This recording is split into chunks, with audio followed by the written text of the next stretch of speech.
오늘 부활절을 맞아서 부활의 능력과 권세가 여러분 심령에, 여러분 가정에 넘쳐나기를 축원드리겠습니다. 이 부활이라고 하는 영화는요, 로마 군인이었던 호민관 클라비우스의 십자가 사건을 드라마로 만든 것인데요. 십자가에 못 박이신 예수님의 처형을 이제 관장했던 이 클라우비우스라고 하는 로마의 호민관이 예수님의 시신이 없어진 것을 이제 알고 예수님의 시신을 찾아다니는 이제 그런 기간을 보냅니다. 그러나 아무리 예수님을 죽은 자 가운데서 찾지만은 예수님의 시신은 발견할 수 없었죠. 그래서 이제 그 추적하다가 결국 예수님의 부활하신 예수님을 만난 사람들을 이제 만나게 됩니다. 막달라 마리아를 만나고 예수님의 제자들을 만나고요. 그리고 나서 마침내는 부활하신 예수님을 이 호민관 클라비우스는 직접 만나게 됩니다. 그리고 나서 이제 마치 제3자가 12명의 제자들이 또 다른 제자들이 예수님을 만나는 그 광경을 뒤에서 지켜보면서 부활하신 주님과 마지막 만나서 그런 부활하신 주님 앞에 굴복을 하고 주님의 뒤를 쫓는 그런 제자가 된다는 그런 이제 성경에는 없지만은 그럴 법칙한 이야기를 이렇게 영화로 만든 것입니다. 참 우리가 이번 사랑방 리더들하고 함께 영화를 봤는데 부활절을 맞아서 참 뜻깊은 또 의미 깊은 영화라고 생각이 듭니다. 여러분도 많이 우리 사랑방에서 또 함께 가시고 또 청별로도 가시면서 이번 한 주간 꼭 이 부활의 영화를 관람했으면 좋겠습니다. 다시 한번 여러분, 부활의 권세와 능력이 한 클라우비우스라고 하는 한 로마의 군인을 변화시켰듯이 하나님께서는 이 부활의 사건을 경험한 부활의 이 바탕 위에서 우리가 기독교가 서 있는 것이고 저와 여러분들은 이 교회에서 지금 예배를 드리고 있습니다.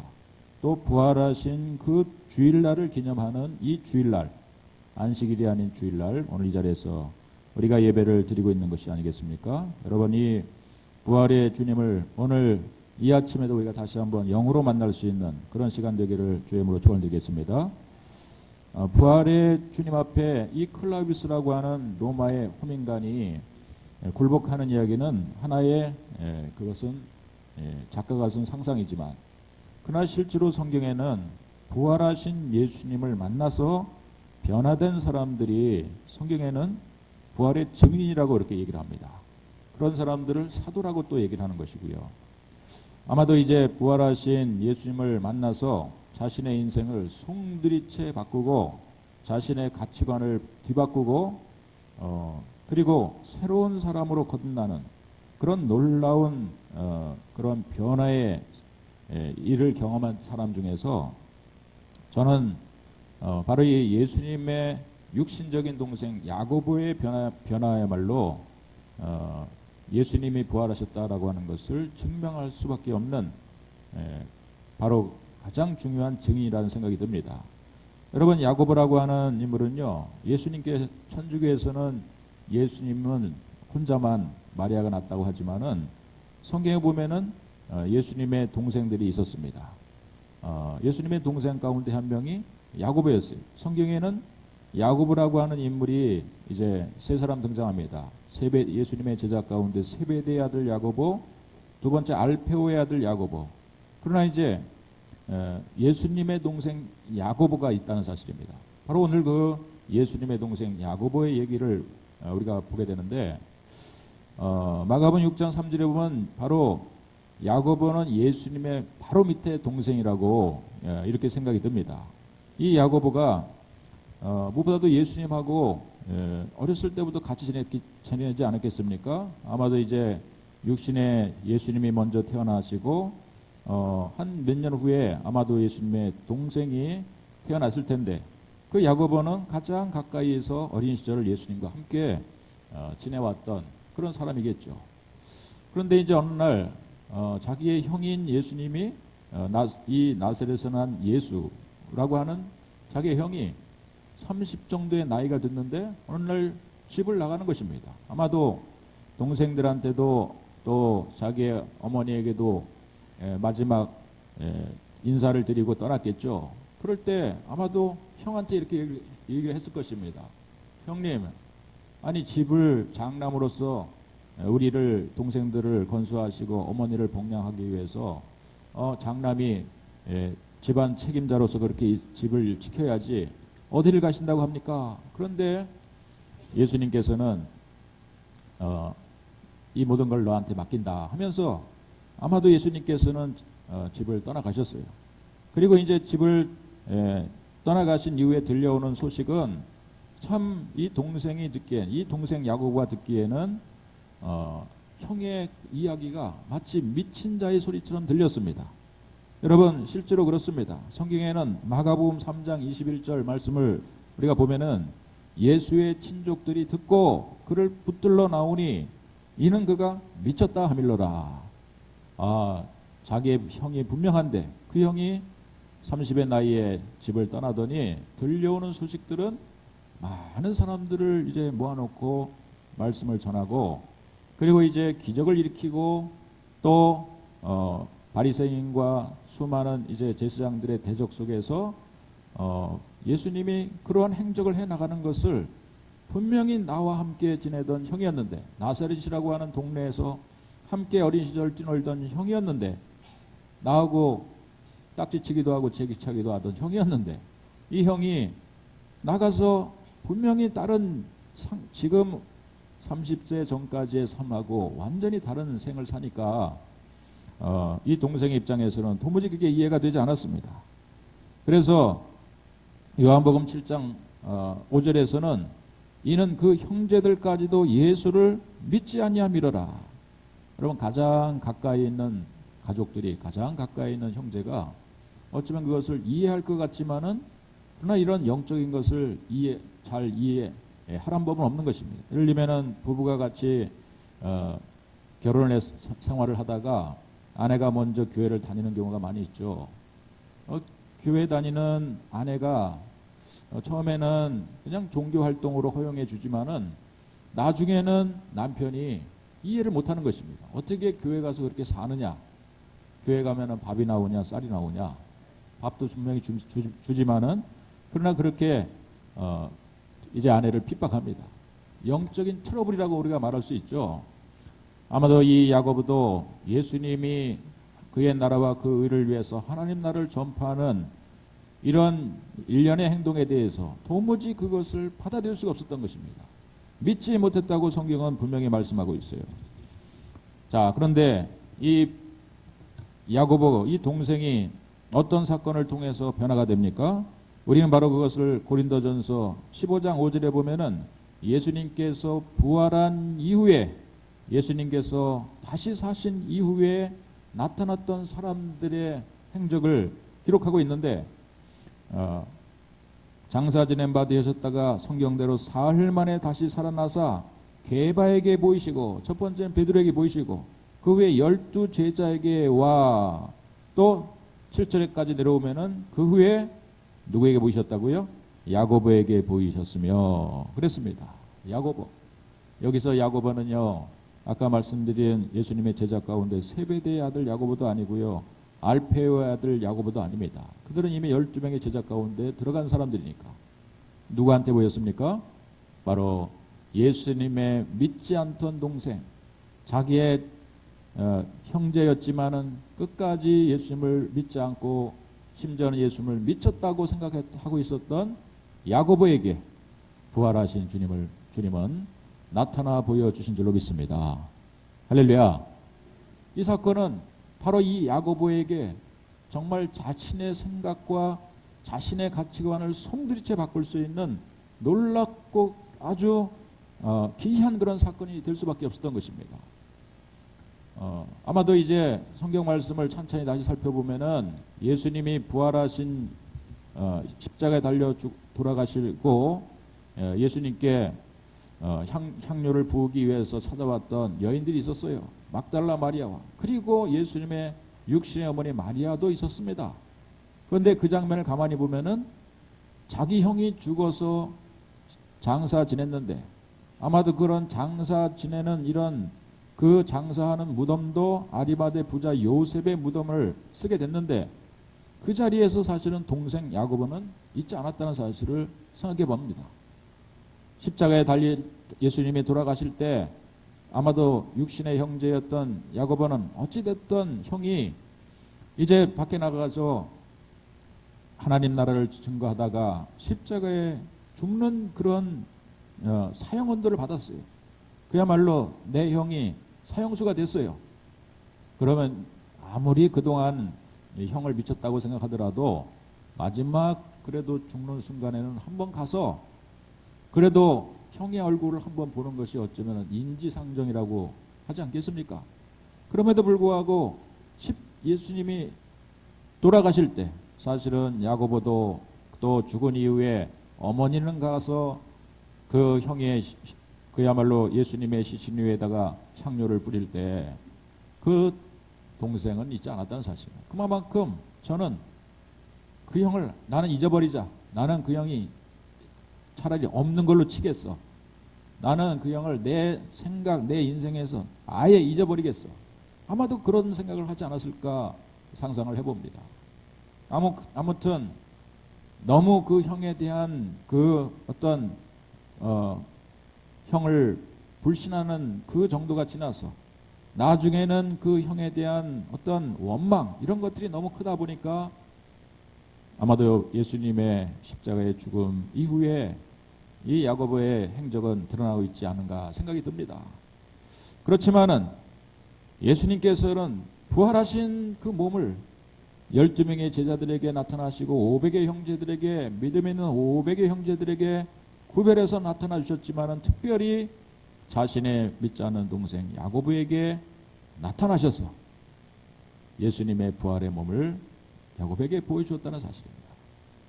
여러분 분명히 야고보는요 예수님이 돌아가신 것을 자기가 직접 보지 않더라도 아마도 멀리서 봤을 수도 있겠습니다. 분명히 돌아가셔서 죽으시고 장사를 지내서 아리마대 부자 요셉의 무덤 위에 자기의 막달라 마리아와 어머니가 향료까지 죽은 이후에 붓고 이런 절차를 이 사람이 죽은 절차를 다 거쳤습니다. 그는 예수님이 서늘한 무덤 속에 있다가 기절했다가 다시 살아났다라고 하는 그 당시에 수많은 거짓 부활을 얘기하는 사람들의 이야기처럼 아까 제가 클라이비스의 하나의 이야기지만은 로마 장수들은요 그 십자가에 그 당시에 3만 명이 넘는 십자가형을 그 당시에 사람들이 당했다고 합니다. 매일 로마의 반역자들을 십자가에 매달아서 다리를 꺾어서 마침내는 그 십자가에 달린 그 사형수들을 죽음을 확인하고 또 창을 찔러서 마침내는 다 그 사람을 죽은 것을 확인 사살하고 무덤 속에 장사를 지냈다는 사실입니다. 예수님이 기절했다라고 하는 것은 그거는 도무지 있을 수 없는 것입니다. 그렇다면은 로마 장수들은 직무유기를 한 것이고 로마의 예수님을 죽인 사람 그 끝까지 책임지는 그런 사람들은 그 영화에도 등장하지만은 그 사람들은 직무유기를 해서 끝까지 그 임무를 감당하지 못하면 자기가 대신 죽임을 당하는 그러한 형벌에 처하게 된다는 사실입니다. 예수님의 죽음은 확실한 죽음이었어요. 바로 그 예수님께서 사흘 만에 다시 살아나셔서 자기 앞에 나타났습니다. 여러분 이 얼마나 놀라운 일입니까? 이 얼마나 좀 혁명적인 그러한 사건입니까? 오늘 예수님의 육신의 동생 야고보는요 이런 사건을 경험하고 나서 그는 우리가 초대교회 행적을 보면은 그는 그 사건 이후로 그동안은 뒷전면이 앞에 나서지도 않고 항상 멀리서만 자신의 형의 사역을 지켜보고 있었던 이 야고보였지만 그러나 나중에는 예루살렘 교회의 지도자로 우뚝 서게 됩니다. 12명의 제자도 있었지만은 어떤 예루살렘 예루살렘에 모여서 중요한 일을 결정하는 그런 자리마다 항상 바로 이 예수님의 동생 야고보가 있다는 사실이죠. 야고보는 나중에 야고보서를 쓰죠. 바로 이제 야고보서 2장 17절에 보면은 우리가 야고보서의 가장 중요한 메시지는 바로 이와 같이 행함이 없는 믿음은 그 자체가 죽은 것이라, 그렇게 강조하는, 행함을 강조하는 믿음의 사람으로 바뀌어지게 되는 것입니다.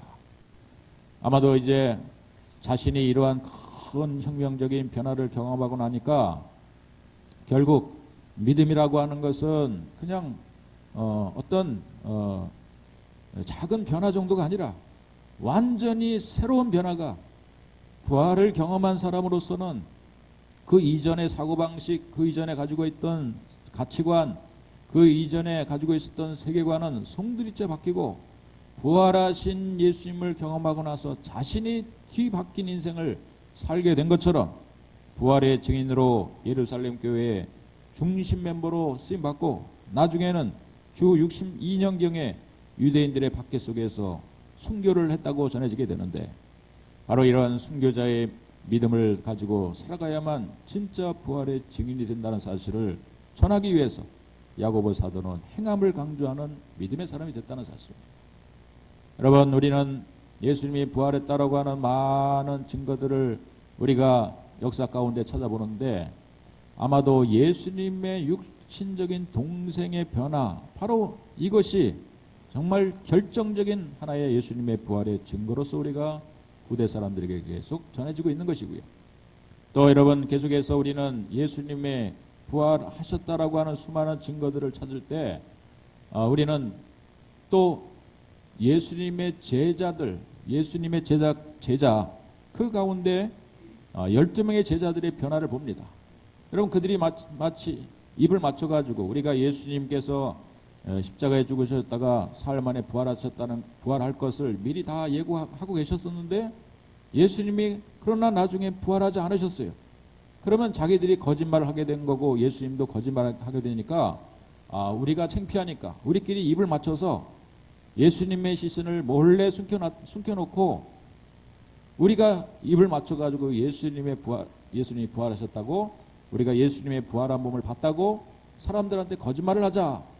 만약에 이렇게 입을 맞춰가지고 예수님의 부활을 거짓되게 전하는 사람이 됐더라면은, 여러분, 사실은 거짓말이라고 하는 것은 12명 사람들이 다 한꺼번에 입을 맞출 수도 없는 것이고요.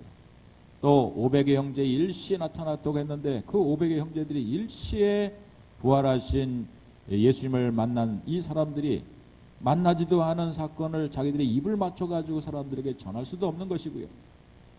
12명의 제자들은 마침내는 어떻게 됐습니까? 그들은 부활하신 예수님을 증거하다가 순교를 했어요. 다 그들은 12명의 제자, 물론 가룟 유다는 한 명은 자신이 후회하고 번민하다가 목매달아 죽는 끔찍한 마지막 비극을 맞이하게 되지만은, 나머지 예수님의 부활을 직접 목격한 11명의 제자들, 그들은 모두 끝까지 이 부활의 증인으로 살다가 순교를 했다는 사실입니다. 예수님이 땅끝까지 복음을 증가라고 하는 주의 지상명령을 말씀대로 순종해서 도마는 때로는 저 인도 땅에, 또 때로는 이집트 땅에, 세계 각곳으로 퍼져서 복음의 증인으로 살다가 이곳저곳에서 큰 네로 왕제에 핍박돼, 때로는 수많은 핍박자의 그 죽음 앞에서 그들은 자신의 생명을 내놓고 예수님이 다시 살아나신 부활의 주님이신 것을, 그 부활의 주님이 내 안에 계신다는 것을 믿으면서 죽어도 다시 사는 이 놀라운 비밀을 간직한 채 그들의 생명을 아낌없이 내놓았다는 사실입니다. 여러분, 아무리 거짓말로 입을 맞췄다 할지라도 자기 목숨까지 내놓으면서 거짓말을 끝까지 지킬 사람이 어디 있겠습니까? 우리가 이런 일련의 사건들, 그 당시에 초대교회 성도들의 이 변화된 모습, 특별히 예수님의 부활을 직접 목격했던 일대 사람들의 변화된 모습을 보니까 그들에게는 거짓말을 찾아볼 수 없었다는 사실입니다. 그 부활에 대한 증거, 그들이 만난 그 예수님을 전하고 또 전하고 그 부활의 주님을 자기 가슴속으로 모신 사람들, 그 사람들이 결국 그 예수님이 살아계심을 자신도 모셔드리고 부활의 주님을 내 안에 모신 사람들이 100년이 지나고 1000년이 지나고 2000년이 지나서 여러분 오늘 우리까지 전해지고 오늘 우리는 그 예수님이 부활하셨다라고 하는 이 놀라운 사건을 오늘 우리가 접하게 되는 시간이 바로 이 아침에 부활절 날이 된 줄로 믿습니다. 할렐루야. 이 땅에 어둠의 권세가 일제시대에 큰 이 어둠의 권세가 이 땅을 덮고 있을 때 바로 이제 저 120년 전 우리가 잘 알고 있는 저 채물포 항우로요 언더우드 아펜젤러가 바로 이 부활절 날 아침에 그들이 배를 타고 상륙해가지고 그들이 바로 이 땅에 예수님이 부활하셨습니다. 예수님을 부활의 주님이십니다. 부활의 주님, 바로 이 부활의 왕, 바로 이 예수 그리스도를 영접하는 그 나라마다 너와 내 집이 구원을 받을 것이고 그 민족이 구원을 받을 것입니다 하면서 그들이 부활의 소식, 기쁜 소식을 전해주었다는 사실입니다. 여러분, 하나님께서는 이 민족을 사랑하셨어요. 비록 한국말을 잘 하지 못하는 이 언더우드 아펜젤러 이 선교사들의 부활의 주님을 증거하는 그 메시지를 전해 듣고 야, 그런 분이 계시는가? 정말 사람이 죽었다가 다시 살 수 있는가? 그렇다면 내가 그분을 믿겠다 하면서 그들이 전해준 성경 말씀을 보니까 구약의 39권의 메시지를 통해서 모든 구약의 메시지가 오실 주님에 대한 약속의 말씀으로 기록되어 있고 그 약속의 반지처럼 가운데 있는 다이아몬드는요, 반짝이는 다이아몬드는 바로 부활의 주님, 십자가에 죽었다가 다시 사신 부활의 주님을 증거하고 있는 메시지인 것을 발견하게 됐습니다. 그리고 그 말씀 이제 신약에 와서 실제로 그 구약에 예언했던 모든 구약의 수많은 예언들은 다 예수님께서 십자가의 죽음 사건과 연관되고 그리고 그 십자가의 죽음 이후에 사흘 만에 다시 사는 이 놀라운 그런 부활의 사건과 구약의 예언들이 하나가 된다는 사실을 성경을 읽은 사람, 모든 사람, 어떤 사람도 발견할 수 있다는 사실. 그래서 전해주는 메시지를 통해 또 그들이 전해준 성경 말씀을 통해서 부활의 주님을 그들은 거기서 만났다는 사실입니다. 부활의 증인들이 이 땅에 100명이 되고 나중에는 200명이 되고 또 1000명이 되고 10,000명이 되고 10만 명이 되고 100만 명이 되고 결국 여러분 1000만이 넘는 부활의 이 증거자들이 이 땅에 세워지게 된 줄로 믿습니다. 할렐루야. 그 중에 바로 우리가 있는 줄로 믿습니다. 할렐루야. 여러분, 부활에 대한 이 소식이 결국 강산을 덮은 것입니다. 이 민족을 덮은 것입니다. 부활의 주님에 대한 이 기쁜 소식을 전했던 제자들이 여러분 이제 나가서 사람들에게 얘기를 합니다. 그동안 이제 숨어 지냈죠. 예수님이 자기의 믿는 스승님께서 죽으셨으니까 그 다음에 그들은 무서워서 우리도 죽을까봐 그들은 다 숨어서 어느 한 구석방에서 모여 있었던 거예요.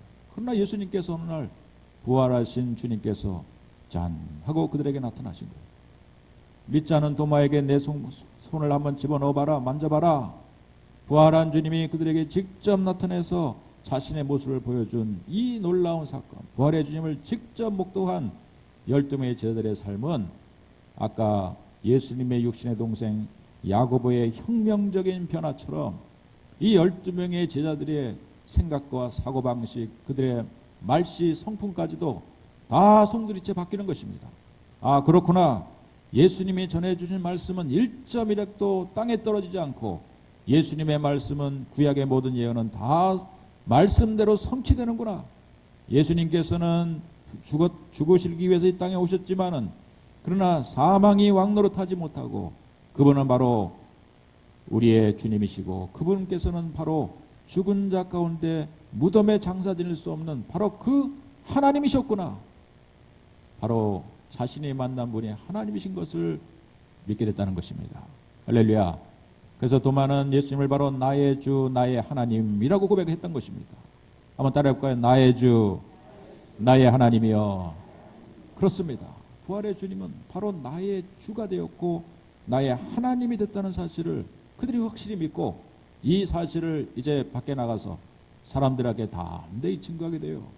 거기에는 성령님이 이제 오순절 바로 그때 그들이 모여있는 가운데 뜨겁게 불처럼 그들의 마음을 다시 한번 매만지시면서 너희들이 부활의 주님으로 부활의 증인으로 살 것을 다시 한번 가슴을 뜨겁게 하고 그들에게 명령하실 때 그들은 이제 나가서 복음을 증거하게 됩니다. 그게 바로 증거한 이야기들이 바로 사도행전의 말씀이에요. 부활의 주님을 도무지 믿지 않고 오히려 십자가에 죽은 그 예수를 박해했던 여러분 유명한 사도행전의 핵심적인 인물 그 한 사람이 사울이라고 하는 인물이 아니겠습니까? 그도 여러분 다메섹으로 가는 가운데 바로 부활의 주님이 그에게 직접 나타나서 사울아 사울아 왜 나를 핍박하느냐, 당신은 누구십니까? 나는 네가 핍박하는 그 예수다. 아니 예수님은 분명히 골고다 언덕에서 죽으셨는데 그런데 어떻게 다시 이 자리에서 저한테 보입니까? 혹시 당신이 유령이 아닙니까? 그러나 부활의 주님이 그에게 나타나셔서 자신이 하나님됨을 증거하시고 그에게 확신을 주실 때, 그에게 사인을 줄 때 그는 부활의 주님을 다메섹에서 확실히 만나고요, 분명히 만나고요, 그리고 지금까지 가지고 있었던 수많은 자신의 잘못된 가치관, 자신의 인생 철학이 얼마나 허무하다는 것을 깨닫고요, 이제는 내가 예수 그리스도를 부활의 주님을 증거하는 사람이 되겠다 결심을 하고, 여러분 사도행전 이후에 사도행전 중반 이후에는 모두 다 부활하신 주님을 증거하는 그런 사도 바울의 메시지로 사도행전 후반전은 기록되어 있는 것입니다. 여러분 부활의 주님을 오늘 저와 여러분들은 다시 한번 오늘 이 자리에서 뜨겁게 만날 수 있는 시간 되기를 주님으로 간절히 축원드리겠습니다. 그렇습니다. 우리가 이 부활절을 매 해마다 보내고 있지만은 또 사실은 매주마다 부활의 주님을 찬양하고 영광 올리드리는 그런 주의를 우리가 드리고 있지만은 우리는 어쩌면은 부활의 주님에 대한 어떤 그 주인공에 대해서 우리는 더 주목하지 못하고 더욱 부활의 주님을 만난 사람들의 변화처럼 우리 안에 어떤 변화와 또 혁명적인 어떤 사고방식의 가치관의 변화 없이 그냥 사랑의 주님, 우리에게 은혜를 주시는 하나님, 이렇게만 우리가 하나님에 대해서 생각하면서 부활의 주님에 대해서 초점을 못 맞추는 그런 삶을 혹여나 살지는 않았습니까? 오늘 다시 한번 여러분 자신의 인생을 송두리째 뒤바꿨던 모든 사람들의 변화처럼 우리 안에 더욱 뜨거운 부활의 주님을 영접할 수 있는 오늘 이 아침이 되기를 다시 한번 주님으로 간절히 축원드리겠습니다. 부활의 주님에 대한 소식을 제자들이 나가서 이제 전하기 시작할 때 이제 무슨 메시지를 전했냐면요, 부활의 주님을 사도행전 2장 32절에 보면은 이렇게 얘기합니다. 이 예수를 하나님이 살리신지라 우리가 다 이 일의 증인이로다 하면서 부활의 주님에 대한 메시지를 증거할 때 36절로 가면은 이렇게 얘기합니다. 그런즉 이스라엘 온 집은 확실히 알지니 너희가 십자가에 못 박은 이 예수를 하나님이 주와 그리스도가 되게 하셨니라. 이제 부활하신 주님이 우리의 주가 되고 우리의 하나님 되심을 그들이 증거했습니다. 그들이 전한 메시지가 초대교회 12명의 제자들이 또 부활의 주님을 만난 사람들의 증거의 메시지는 바로 이 한 가지였어요. 내가 이 일의 증인이다. 내가 예수님을 분명히 만났다. 부활하신 주님을 내가 분명히 봤다. 십자가에서 예수님은 그냥 죽은 것으로 끝나지 않고 사흘 만에 부활하셨다. 그런데 부활한 자가 과연 누가 되겠는가? 사람이 다시 살 수 있겠는가? 하나님이시기 때문에 그분은 다시 살아나셨다. 그러면서 십자가에 못 박은 이 예수는 바로 하나님이시다라고 증거하고, 그리고 우리는 그 하나님을 나의 주인으로 모셔야 된다라고 하는 메시지가 초대교회 바로 부활하신 주님을 만난 사람들의 중심 메시지였어요. 이 메시지를 사람들에게 증거하니까 어떤 일이 벌어졌습니까? 사도행전 2장 37절을 보면은요, 한번 같이 읽어봅시다. 시작. 그들이 이 말을 듣고 마음에 찔려 베드로와 다른 사도들에게 물어 이르되 형제들아 우리가 어찌할꼬 하거늘. 여러분 왜 마음에 찔렸습니까? 또 우리가 어찌해야 됩니까? 라고 하면서 그들이 매달렸습니까? 바로 그것은요, 부활의 주님이 바로 하나님이라고 증거를 사람들이 하니까, 부활의 주님은 물론 이 초대교회 성도들은 이 삼위일체 개념이 없다 보니까 성부 하나님, 성자 예수님, 성령 하나님에 대한 이런 개념은 나중에 우리가 신약이 만들어지면서 정립된 개념인데, 사실은 그들의 유대인들의 생각 속에서는 어떻게 하나님이 인간의 몸을 입고 이 땅에 오실 수 있는가, 그리고 그 하나님께서 십자가에 우리를 죄를 대신해서 대신 못 박힐 수가 있는가, 그분께서 하나님인데 어떻게 왕처럼 우리 가운데 군림하시지, 어떻게 인간의 몸을 입고 이 땅에 오실 뿐만 아니라 그분께서 우리 죄를 대신해서 십자가에 죽을 수 있겠는가, 도무지 그걸 받아들일 수 없다는 사실, 이 유대인들의 이 신관에서는.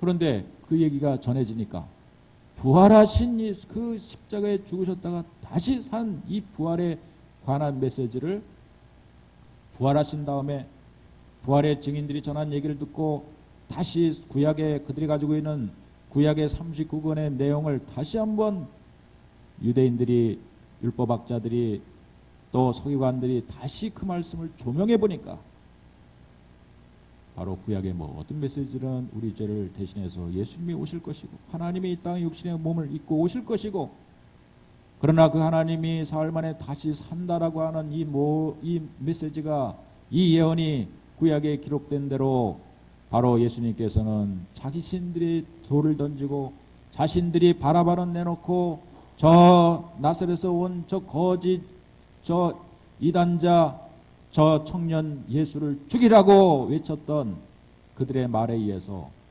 본디오 빌라도가 할 수 없이 소요가 날까봐, 밀란이 날까봐 그들을 원하는 대로 해줘, 그들 원하는 대로 저 나사렛 예수를 십자가에 못 박아 죽여. 그리고 결정을 내렸습니다. 누가 죽인 겁니까? 결국 우리는 본디오 빌라도에게 고난을 받으사 십자가에 못 박혀 죽으시고 그랬지만은, 우리는 그렇게 고백하지만은 사실은 본디오 빌라도는 사실은 그냥 짜증 섞인 말로 자기는 하고 싶지 않지만은, 그러나 밀란이 날까봐, 소요가 일어날까봐 할 수 없이 많은 유대인들의 외침에 할 수 없이 굴복해서 아무리 그 죄인을 신문했지만은 죄가 없는 줄 알면서도 십자가에 죽게 만들었어요. 그것 때문에 할 수 없이 본디오 빌라도는요, 역적이 돼서 지금까지 계속해서 우리 입속에서 그냥 본디오 빌라도에게 십자가에 못 박혀 죽으시고 그렇게 말해주고 있는데, 사실은 누가 죽인 겁니까? 유대인들이 외치고 떠들고 그렇게 안 하면 황제가 아마도 왔을 때 우리가 가서 일러 바친다 막 그러면서 떠들었던 유대인 때문에 예수님은 결국 십자가에 못 박아 죽으신 거예요. 이 얘기가, 이 베드로가 이런 얘기를 전하게 되니까, 그분이 바로 하나님이라고 하는 사실을 전하게 되니까 그들이 가슴이 찔릴 수밖에 없는 거예요. 야, 우리가 하나님을 죽였구나. 우리가 하나님을 죽였구나. 우리가 하나님을 이제는 죽여서 우리가 그 예수를 그야말로 모독하고 침뱉고 그 하나님에 대해서, 그 하나님을 내가 업신여기면서 그 십자가에 못 박아 왜 죽이라고 내가 떠들었는데 내 말 때문에 그 예수님이 돌아가셨구나. 하나님을 내가 죽였구나. 이렇게 생각하니까 갑자기 그들에게는 부들부들 떨리는 겁니다. 야, 우리가 하나님을 죽였어. 그러나 우리가 어찌할꼬 얘기할 때, 여러분, 이 제자들 베드로의 얘기는 무엇입니까? 바로 그 우리를 위해 죽으시고 다시 사신 이 부활의 주님을 나의 주로 모시는 모든 사람, 너희들이 그 예수를 십자가에 다 죽인 장본인이 됐지만은, 하나님을 죽인 장본인이 됐지만은, 지금이라도 회개하고 그 예수를 나의 주로 고백하는 모든 사람들은 너와 내 집이 구원이 있을 것이다 외치게 된 것입니다. 할렐루야. 오늘 이 자리에도 어쩌면 여러분, 우리가 부활의 주님을 먼 2000년 전의 사건으로 그냥 우리가 그냥 성경에 등장하는 하나의 인물로서, 또 어느 이 기독교의 하나의 어떤 교리 가운데 등장하는 한 사건으로서만 우리가 기억하고 산다면은 우리는 어떤 사람이 되고 마는 것입니까? 유대인들이 바로 그렇게 생각했듯이 오늘 저와 여러분들이 그 부활의 주님에 대한 오늘 이 아침에 이 유대인들이 어찌할꼬 땅을 치며 탐복하면서 그러면 우리가 살 길이 뭡니까 하면서 매달릴 때 그 예수를 너의 주인으로 모셔라. 그 예수를 너의 하나님으로 이 시간 다시 받아들여라. 여러분, 그 당시 유대인들이 하나님을 안 믿었습니까? 그들이 하나님을 종교적인 그러한 이 관습에 따라서 얼마나 그 하나님을 그들이 아주 성대히 모셨고 큰 성전을 만들어 놓고 그리고 수많은 제사가 그 하나님을 모시는 성전에서 사실은 올려지고 있었겠습니까? 그럼에도 불구하고 그들의 제사가 그들의 그 위용찬 성전이 아무 소용이 없었다는 사실입니다. 그 예수님이 바로 너의 주가 되지 않는다면, 십자가에 죽으시고 사흘 만에 부활하신 바로 그분이 너의 마음속에 주인으로 모시지 않는 사람은 너의 드려진 수많은 성전 안에서의 제사가 헛되고 무익할 뿐이라는 얘기입니다. 오늘 그 주님을 여러분, 저와 여러분들이 다시 한번 뜨겁게 영접할 수 있는 나의 주님, 나의 하나님으로 모실 수 있는 이 아침 되기를 주님으로 간절히 축원드리겠습니다. 우리가 그 주님을 내 안에 모시지 않는다면, 그 주님이 내 안에 나의 주인이 되지 않으신다면 우리는 어떤 사람인지에 대해서 성경은 분명히 얘기하고 있습니다. 여러분, 우리 주님을 끝까지 모시지 않는 사람은 우리는 모두 다 우리의 믿음은 헛걸뿐이라고 얘기하고 있어요. 예수님을 모시지 않기 때문에 우리에게 어떤 일이 생겨집니까? 주님을 모시지 않고 사는 사람들은 그것은 바로 스스로 죄를 짓는 사람이라고 얘기를 하고 있어요. 여러분, 우리가 성경 구절을 한 구절을 찾아봅시다. 고린도전서 15장 말씀, 고린도전서 15장 17절 말씀을 한 구절 찾아보겠습니다. 고린도전서 15장 17절 말씀입니다. 자, 자막을 띄워주시고 같이 우리의 큰 소리로 함께 읽겠습니다. 시작. 그리스도께서 다시 살아나신 일이 없으면 너희의 믿음도 헛되고 너희가 여전히 죄 가운데 있을 것이요.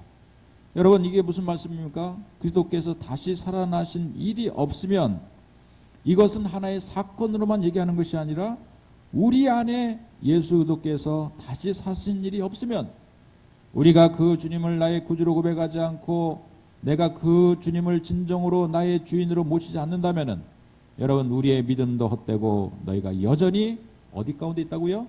죄 가운데 있다라고 말씀하고 있어요. 여러분, 이상하지 않습니까? 여러분, 우리가 여전히 죄 가운데 있다니요. 부활하신 주님을 내 안에 구주로 모시지 않는다면 여러분, 사실은 예수님의 십자가의 죽으심과 부활을 헛되게 만드는 것입니다. 그 주님을 내가 모시지 않고 그 부활하신 주님을 내 안에 주인으로 모시지 않고 산다면 나는 여전히 죄 가운데 있을 뿐이라고 얘기를 하고 있습니다. 그리고 이 부활의 주님을 모시지 않는 사람들의 삶은요, 어떤 삶을 살고 있느냐를 고린도전서 15장 32절 하반절에는 바로 부활의 주님을 모시지 않는 자의 삶은 이렇게 얘기하고 있습니다. 또 함께 우리의 입술을 통해서 되뇌우시면 고맙겠습니다. 시작. 죽은 자가 다시 살아나지 못한다면 내일 죽을 터이니 먹고 마시자 하리니. 다시 한번 자막을 띄워주세요. 고린도서 15장 32절 하반절. 죽은 자가 다시 살아나지 못한다면, 시작. 죽은 자가 다시 살아나지 못한다면 내일 죽을 터이니 먹고 마시자 하리니. 여러분, 그렇습니다. 죽은 자가 다시 살아난 일이 없다면, 살아나지 못한다면 우리는 어차피 부활에 대한 확신이 없는 거예요. 우리 안에 영원한 생명에 대한 확신이 없다 보니까 어차피 우리가 내일 죽을 거니까 내가 오늘 먹고 마시자, 그렇게 산다는 거예요. 이게 바로 세상 사람들의 가치관이라는 것입니다. 여러분, 오늘 우리가 혹시 그렇게 살고 있지 않습니까?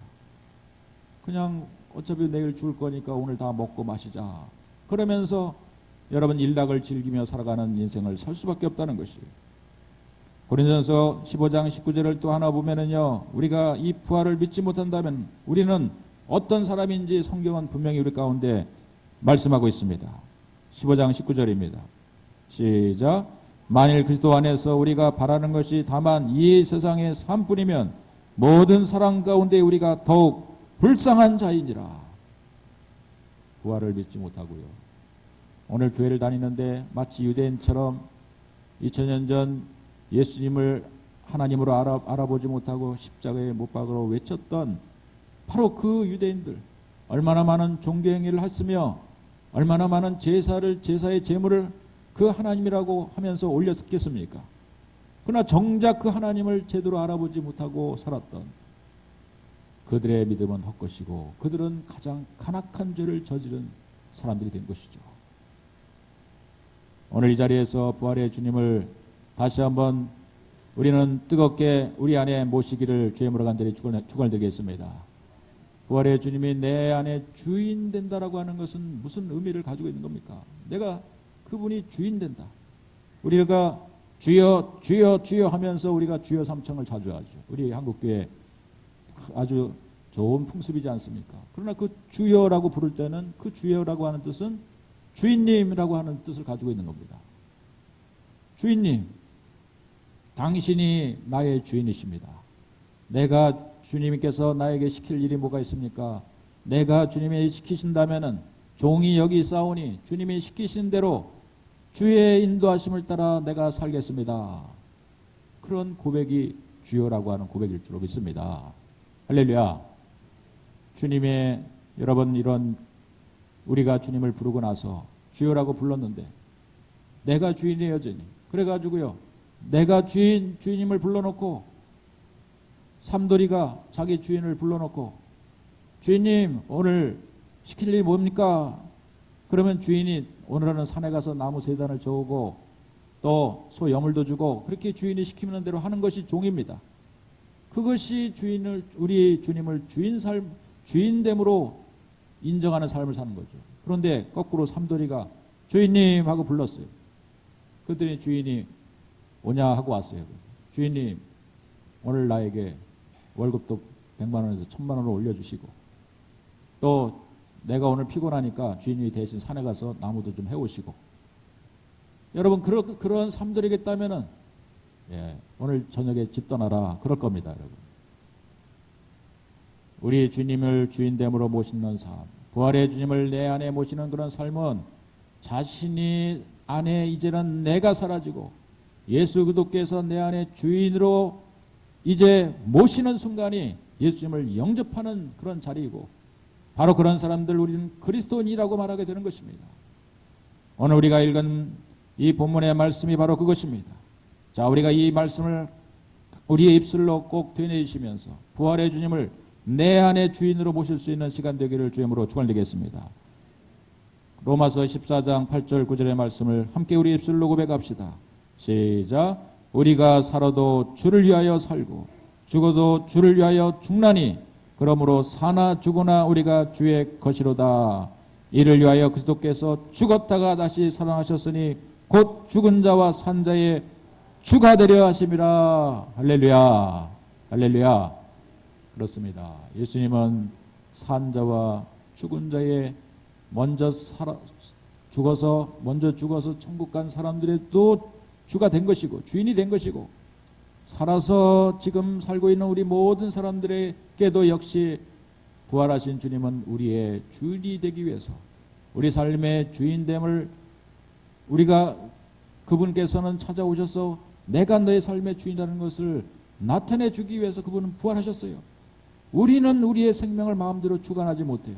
우리가 아무리 여러분 사실은 죽고 싶어도 우리는 죽지 못하고 죽었지만 다시 살고 싶어도 살지 못하는 우리의 생명을 컨트롤하지 못하는 연약한 존재입니다. 피조물입니다. 그런데 여러분 우리의 주 되신 바로 우리 주님, 부활하신 주님을 우리가 믿고 산다는 것은 그분께서 내 생명을 이제 컨트롤하시고 내 생명의 주관자 되신다는 것을 말씀하고 있는 줄로 믿습니다. 그래서 내가 이제 살아도 주를 위해 살고 죽어도 주를 위해 사나니라고 하는 고백을 우리 그리스도 부활하신 예수님을 믿는 그분을 나의 주인으로 모신 사람들의 고백이 되는 줄로 믿습니다. 여러분 오늘 이 부활절날 2016년도 예수님이 부활하신 후에 2016년이 지난 때라고 우리가 말할 수 있어요. 오늘 이 자리에 있는 저와 여러분들은 다시 부활의 주님이 영으로 찾아오셔서 내가 너의 삶의 인생의 주인이라고 주인이 되고 싶다고 주님께서는 문을 두드리고 계시는 거예요. 그런데 나는 내 인생의 여전히 주가 내 안에 있는 거예요. 내 마음대로 하고 싶은 대로 하는 겁니다. 내가 그냥 생각나는 대로 사는 겁니다. 내 감정대로만 사는 것입니다. 그러면 그 사람을 진정 그리스도인이라고 말할 수 있을까요? 부활의 주님이 오늘 내 삶의 주인됨으로 영접하기를 원하시는 모든 분들은 다시 한번 아멘으로 화답할 수 있기를 축원드리겠습니다. 할렐루야. 우리가 부르고 잘 부르는 찬양, 이제 내가 살아도 주를 위해 살고, 이 찬송을 우리가 다시 보니까 바로 이 오늘의 본문의 말씀을 가지고 이 찬송 가사를 썼더라고요. 자, 우리 자막을 한번 띄워주시고 우리 다시 한번 이 찬송이 우리들의 고백이 되기를 소원하면서